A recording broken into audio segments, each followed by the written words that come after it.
Hi guys, welcome back to my channel. My name is Lindsay, the Housewife Historian, and today we're talking Real Housewives of Beverly Hills. We are talking also a little bit about Beverly Hills, New Jersey, Real Housewives of Atlanta. There's been a lot going on over the last couple days. I haven't been making a whole lot of videos because I've been on TikTok.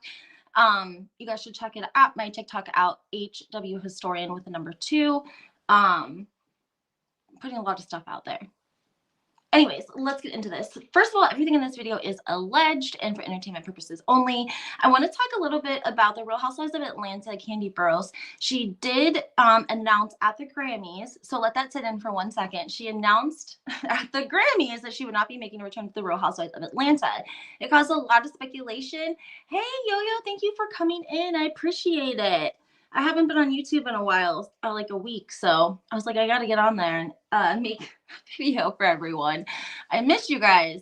I'm gonna start making regular videos again and have a regular set time. I just haven't had an opportunity yet. So anyway, she announced at the Grammys and said that she is not coming back to the Real Housewives of Atlanta. I don't think we're surprised, but a lot of people were trying to say that she was fired. But we do have Carlos King speaking on the matter. He does a whole video on it and explains why he does not think that she was fired and that she did actually decline to return. And she just said at the Grammys that they had given her too much time. Now, there were a lot of rumors about Todd. There was a live, and he had said a couple of sketchy things people didn't really like. We know there was like an incident at her restaurant that she was upset about. And then she also got like a bad review from that big, what's his name? He's like a food guru or he reviews food, and they say he like makes or breaks a restaurant, and he's like the one that gave that $4,000 tip to the woman who allegedly didn't give it to the other employees. But anyways, he said homegirl declined herself. I want to talk a little bit about the Real Housewives of New Jersey as well. There's some accounts that are posting, Teresa Giudice has her own cooking channel.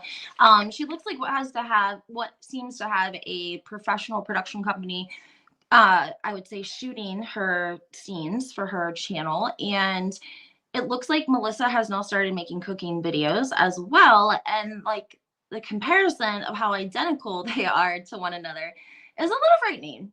It's a little frightening. And people are commenting on it, and people are posting like side-by-side videos showing everything that Teresa said. She'd already posted it. And then,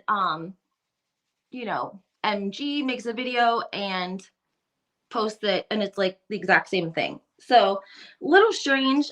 We got some announcements though that it looks like Melania is going to be going to college in Tampa, and she's going to be going with her other cousin on the Giudice side.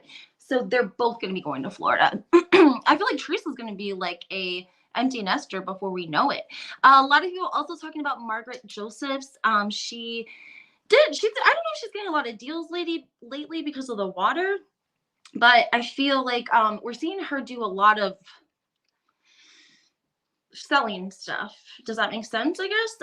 I saw a video. I mean, we know she does the glasses. She did a video in a bathing suit. People were commenting about that. And then the latest thing I saw was page 6. I'm like, is page 6 like ran by 12-year-olds? Like, page 6 had her doing a makeup tutorial for how to look like a mop wife. And everyone's like, what? Well, she doesn't do her makeup like a mob wife. Like, what? So there's a lot of people talking poorly about some of that content coming out. And it just seems like she knows her time is like drawing near, and she's just trying to get her anything going and making some money, like her water company. What else? Not water. She does like a non-alcoholic drink or something that her and Lexi do together. I mean, people were commenting on the video saying that Margaret's mom looks better than Margaret, like in the video. So anyways, if you get time, you should go check that out. Also, I wanted to mention, I was listening to Kelly and Rick. Sometimes I catch their recaps on the Real Housewives of Beverly Hills. And Kelly was saying that she thought it looked like Kyle had a butt lift because she lost a lot of weight. And she was commenting on the fact that all of the other ladies had brought their glam and paid for their glam to come to, Spain with them. But Kyle didn't. And Kyle has, a lot of money, most money out of everyone, probably there, allegedly. Her and Mauricio have doubled their net worth every single year since she's been on the show. But she didn't bring glam. Like, she did her own makeup. And they were just commenting that child stars like her had to learn how to do their makeup when they were young. And so she knows how to do her makeup and she knows how to do her hair. But I think that doesn't it become about like, yeah, you know how to do it, but do you really want to do it? Like, if you really have someone that does your hair and makeup the way that you love it or like it, I don't know. It just seems like you would just, like Lisa Barlow was like, I'm going to die getting glam and diamonds because I don't want to do my makeup. I'm like, I don't want to do my makeup either. Like, I get tired. I'm like, oh my Lord, I'm tired of doing this damn makeup and this process. So a little, we're seeing a different side of Kyle. We're seeing a different side of Kyle. We're seeing Kyle change her style. Even Morgan, if you know, she kind of wears like a little bit more like of a country style with like ripped jeans and t-shirts. And Kyle usually was like hair done, makeup done, nails done, bag, purse, shoes, necklace, bracelet, whatever. Everything was done. And now we don't even see her with acrylic nails anymore. People were commenting about that as well. Hi, Barbara. Thank you for joining. Kyle is still a board. I know, and people were talking now that her and Morgan are broke up and that they've scrubbed each other from each other's Instagrams. And somebody made a really great point. So Kyle erased everything of Morgan on her Instagram, and Morgan erased everything on her Instagram and just put her album cover, which is a common thing that artists do. But Kyle probably called the paparazzi. We all know that when the paparazzi catches them out, that they've called them. And so the paparazzi catches her out. She's getting coffee. And they, of course, ask about Morgan Wade and the Instagram situation. And she's like, oh, artists do that all the time. But it wouldn't explain why she deleted Morgan from her Instagram. And somebody said, maybe she did it because she was trying to disguise the timeline of events. Like, potentially if she was going to go through the big D, right?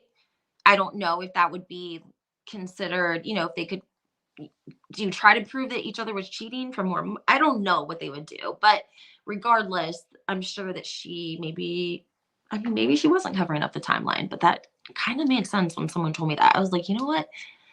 That makes sense. So, also, what else did we want to talk about? Sorry, guys, let me see here. Do you guys have anything specific that you want to talk about? I was going to talk about Beverly Hills some more. Sutton going there. She has these ashes. Erica is drunk. She's at the table. She's acting very educated and like she knows all these things, even though she says she doesn't have like an education, but she's very well like cultured. And she spent a lot of time with Tom Girardi, and she spent a lot of time. I don't think that we understand how connected Tom Girardi really was. Okay. Like, the man was very connected. When I say that allegedly the FBI feds went in because he kept paper files, I'm not being mean. The man's old. He's close to 90. Okay. He was keeping paper. He kept paper files from 1955 when he started being an attorney, right? Boxes and boxes and boxes of paper files allegedly were taken out of there. And we always hear about people in Hollywood keeping information on other people as like a blackmail. And so maybe he had files on people for reasons. I also think that Tom gave a lot of money politically, regardless of whether it was Republican or Democrat. It wasn't his money to be giving. And I think that he put a lot of people in place where he needed them to be. And, oh yeah, we can talk about that too. Put them in place where they needed to be, just like the gentleman at the where was he? He was at the, what is it called? It's like the board of attorneys for the Bar Association for California. The gentleman who was basically ignoring all of the complaints, he was getting paid too. So Tom aligned these people perfectly where they needed to be. But moving on, have you heard any updates on Caroline and Brandi? I haven't heard, but I've read both suits. One from the butler, one from Caroline. what we have seen is Camille Grammer come out and say, roll the footage. We have seen Gretchen come out and say, roll the footage. We have seen Brandi come out and roll the footage. And we have heard that Bethany actually made a video. Bethany, who is allegedly suing Bravo or production or whomever over this sort of exact situation. And she's even saying, like, Caroline, she said, Caroline used to have she spoke with Caroline before she went into the Real Housewives Ultimate Girls Trip. Caroline was making her rounds, guys. Andy Cohen told us that he had spoken with her because she felt very activated by Teresa Giudice, but her price tag was too big for returning to the Real Housewives of New Jersey. Bethany says she spoke with Caroline. Caroline basically wanted to get her feet wet again. And a couple months later, she went and did the Ultimate Girls Trip. And the footage we do see of them in Morocco, there was like a little tiny clip from a video someone had caught of them standing outside. She doesn't look like she's fitting it. Like it does not look that way. We heard rumors allegedly that Brandi had brought up Dina, D-I-N-A. Dina, if you don't know who that is Caroline's sister, whom she does not speak to, and she hasn't spoke to since like season 3 of the Real Housewives of New Jersey. People think they don't speak because of the ex-husband and the situation that happened there, and that Caroline wrote a letter, a character letter, basically encouraging the judge to give Dina's ex-husband a bond. When he was arrested for orchestrating a home, like knock, knock, boom, basically. And so that's a very contentious subject with Caroline. And Andy Cohen is the only person that's allowed to ask about Dina. That's the only person Caroline's going to answer to about Dina. Okay. Because she doesn't want to talk about this. She has a lot she doesn't want to talk about. That's what is important to understand. They're a very connected family. Pick up what I'm putting down. So she doesn't want to talk about that, right? But that's hard because you got Al's dad. If you guys, as nice as I can be, he was unalived. He was a very big man, but he went by the street name Tiny. And they, what's the word I'm looking for? I mean, they put him in the trunk, they put him in the back seat, and everywhere they could put him. And allegedly it took hours and hours and hours for the police and for them to be able to remove his body. So it was definitely not an average sort of thing. It was very clear. If you're from that area, you know exactly what happened. And then a book came out that was written by a detective who was investigating a casino, I think like a little bit up north or something, and allegedly Tiny might have been like taking a little extra. But I don't know, Danielle, the original Danielle, she actually talked about it on her live a little bit. And she said that something had been removed from his body and put into his mouth. And that like, that was a sign of that he was like talking or something, but I don't know if that's necessarily true. But regardless, that's okay. Number one, Caroline doesn't want to talk about that. Okay. Because she basically, when she wrote so Dina and Caroline are sisters and they were married to brothers. Okay. And she basically wrote a letter for the family, but not for her sister. You know what I'm saying? And also Dolores wrote a letter for Dina's ex to get out on bond. I think there were 14 people total that wrote letters. And one of them was actually Governor Christie. That's when I tell you guys, they're very connected. There are 5 major crime families that came out of New York City that started the mob, and they're affiliated with one of those. I think that they all sort of were connected back in the day, you know? I think it should be shown it's not fair that anyone was on the trip. I think it was seen Caroline Manzo would not have a leg to stand on, and the father-in-law. Yes, like, I don't know if I can put that. Thank you, Deb. Thank you so much. I'm so excited to see you, reality TV lover too. Yeah, it's very, very mob. Okay, like there's nothing. They're Italian. They're thick as thieves. I mean, this is the image that she has posted. Okay, she's posted. She's given us the image that she is what, a badass. And I don't doubt that. I don't doubt that Caroline is not badass. Okay, she took on Danielle Staub. She calling Andy Cohen, trying to take on Teresa Giudice, okay? And you're telling me that she went on a girls' trip with Brandi Glanville, and you should hear some of this verbiage. And that Brandi overpowered her, but they didn't use the word overpowered. They said like Brandi's huge body. They used the word like huge, as if Brandi was huge, and she surely is not huge. She is very tiny. I mean, she's tall, but she's very slender. Which I think is like horrible. I can't believe they use that kind of verbiage in the lawsuit, but they did, and they basically said like Caroline couldn't get out from under her because Brandi weighs so much. To me, the Butler's lawsuit was filed in October. What's confusing about the Butler is that he claims this was a reoccurring thing. He names Phaedra right next to Brandi Glanville, and he says it happened on all of the trips. So that's a little confusing to me personally, because I'm like, if it happened and it, you know, it was terrible. If you went on any job for a week and it was terrible, even though the money was amazing, like terrible as in like SA terrible, are you going to go back a second time and a third time and then file a lawsuit? It just seemed like they were, you know, in place, like he was in place for a reason is what it felt like. Let me see if I can find, I'm going to find the suit real quick because I just want to pull a couple of things for you. Especially the last page. It also gives a day-by-day description of what they did every day.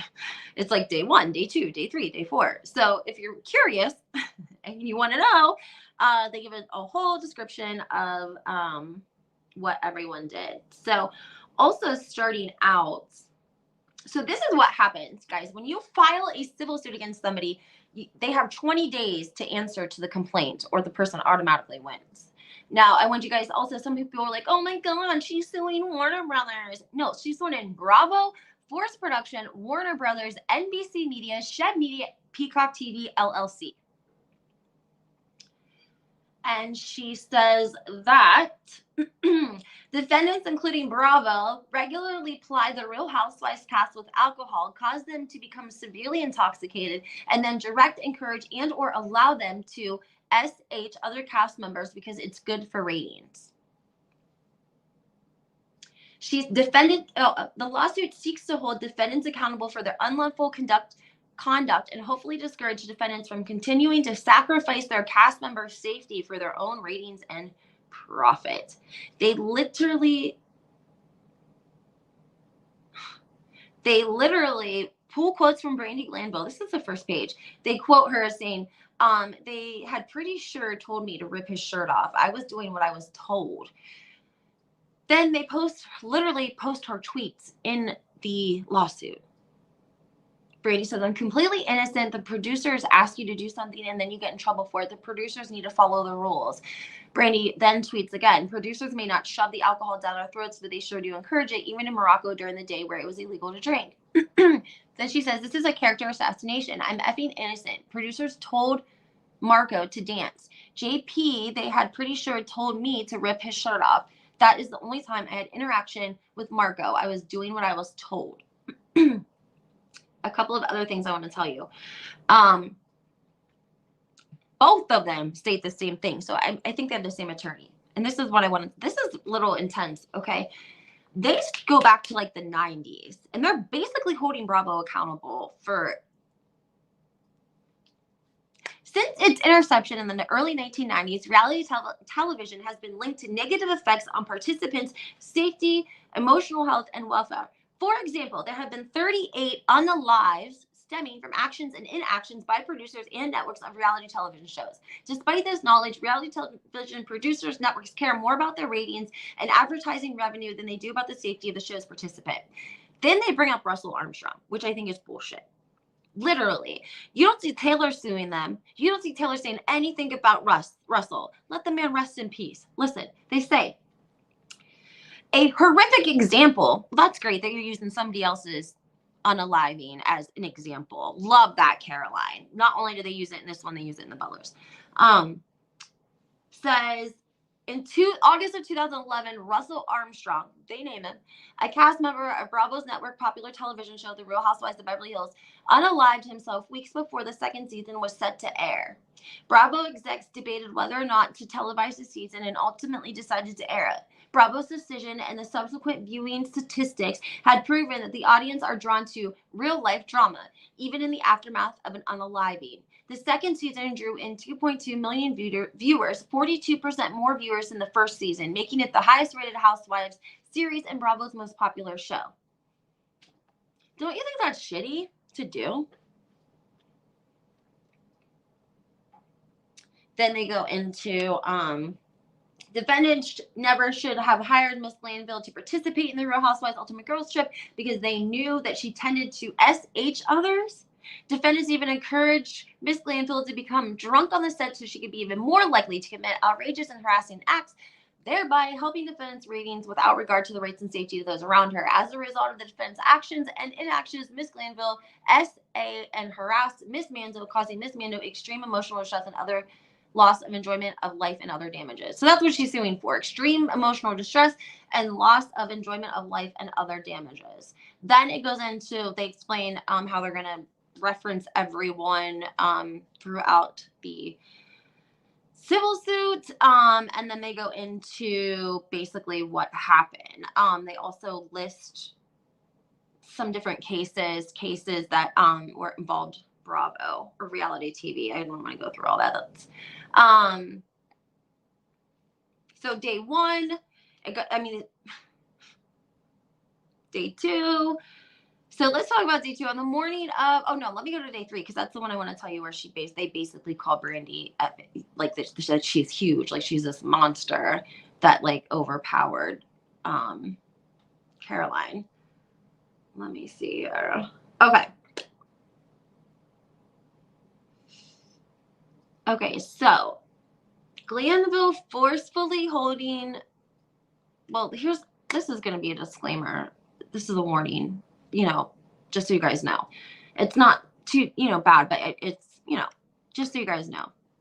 This is a warning.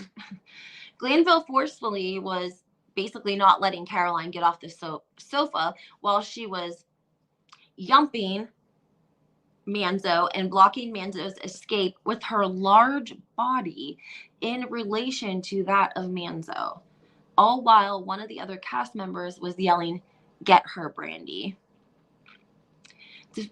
Her large body. Then, you know what they do? They go through and say that the defendants encouraged the above unlawful conduct, and because defendants have overwhelming prior notice of Glanville's SH behavior prior to this trip. Below are some examples. They say from September 5th of 2011 to April 21st of 2015. The first one they quote is the Real Housewives of Beverly Hills, seasons 2 through 5. It says Glanville did SH Housewife of Beverly Hills Adrienne Maloof by trying to make out with her without her consent. Glanville told Adrienne's husband, "I tried to make out with your wife, but I don't think she was into me." What was the rest of it? "But I don't think she wanted to," is what Glanville said. And then Maloof said, "I wouldn't want you kissing my wife." Then it says Glanville SH of Beverly Hills Lisa Vanderpump's husband by hugging and pawing at him, with housewife Lisa Vanderpump yelling, "Get off my husband." They also took pictures of the scenes and inserted them. Then they try to say she's racist, because of course they go into this scene where she's, says whatever about the swimming pool.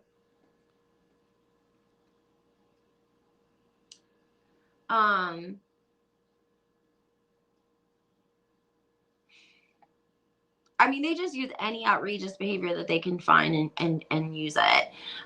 Then she also told Carlton, they bring this up and say that Brandi told her, "I'm going to molest you." Another time she told Lisa Vanderpump, "Do you want to eat my kitty cat?"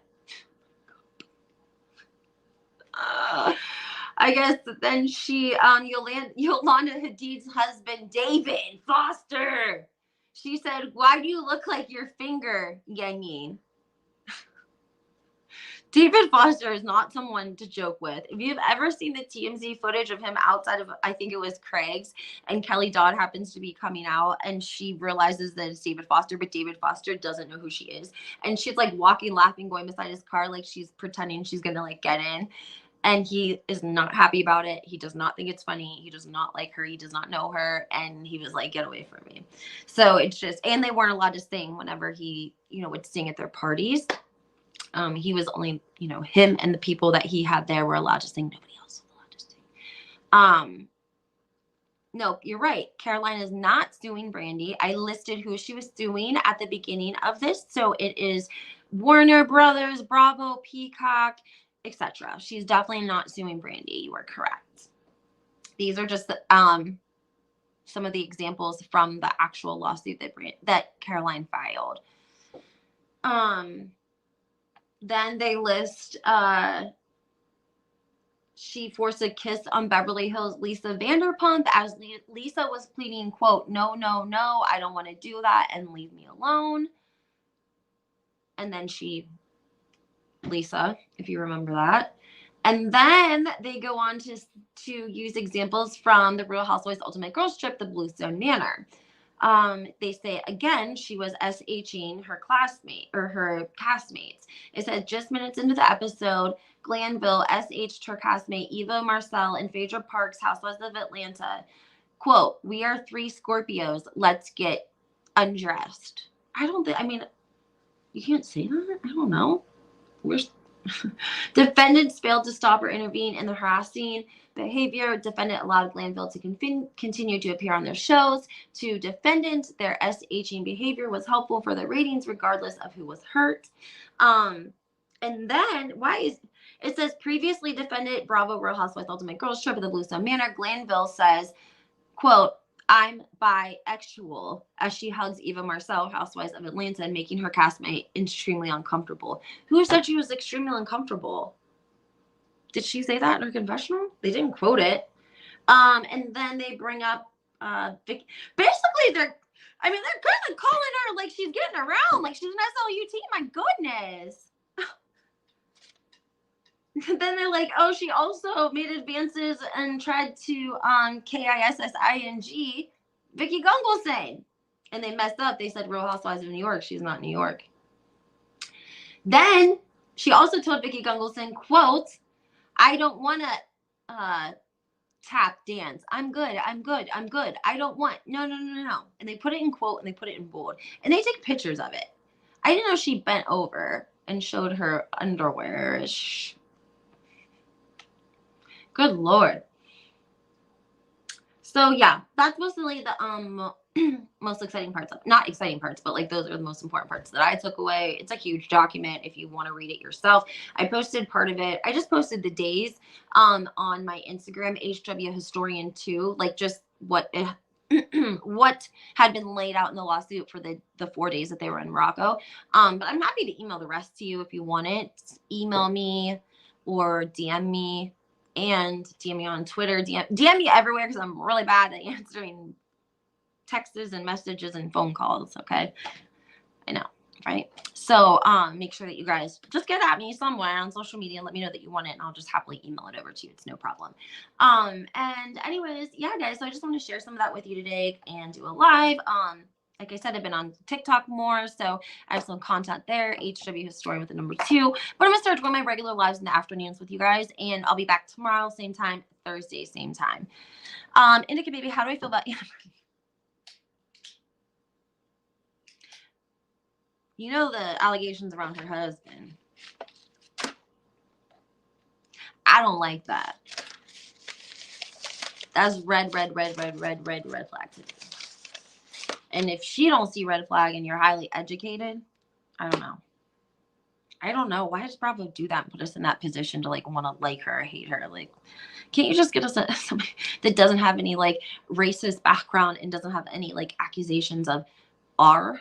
Like they got no problem with him R-ing people, but Brandi can't say we're Scorpios, let's get undressed. What? Come on now. All right, guys, I'm gonna hop off though because I gotta go back to work. Like I said, tomorrow, same time, same place, be here. Thursday, same time, same place, be here. And if you want more content, go check out Inika Baby, my TikTok, HW Historian, the number 2. I got like videos on, I've done a lot on Beverly Hills and Coward Shirt. So, all right, guys, have a great day.